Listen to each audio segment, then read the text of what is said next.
इंसान को एक्साइटमेंट बहुत पसंद होती है ना?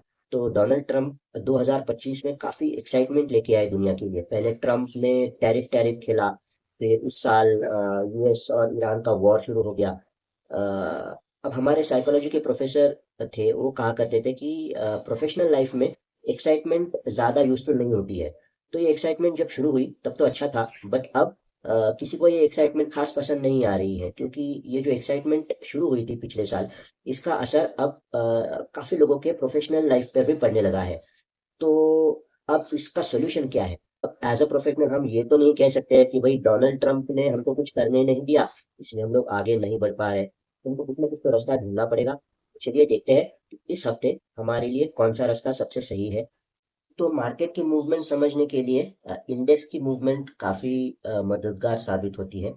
तो इंडेक्स या फिर निफ्टी का चार्ट क्या कह रहा है? तो निफ्टी का चार्ट कह रहा है कि अभी भी रेंज है, 23,850 से लेकर 23,300 तक का एक बॉटम है, और 24,400 से लेकर 24,500 तक का एक टॉप है। फिलहाल हम लोग वहीं पे है, काफी हफ्तों से वहीं पे है।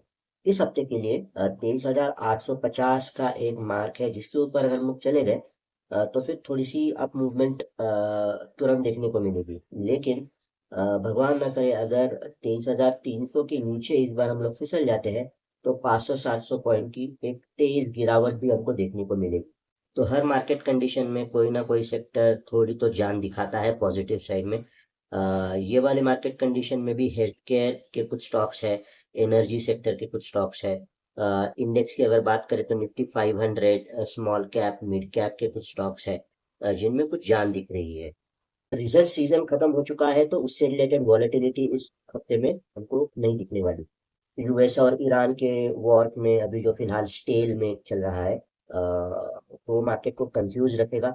क्रूड ऑयल के प्राइसेस पर और रुपी डॉलर के एक्सचेंज रेट्स पर उसका क्या असर पड़ता है, इसके ऊपर मार्केट की काफी क्लोज नजर रहेगी, क्योंकि ये फिर हमारे इकोनॉमी पे डायरेक्ट असर डालते हैं दोनों। तो ट्रेडर के लिए प्लान क्या रहेगा?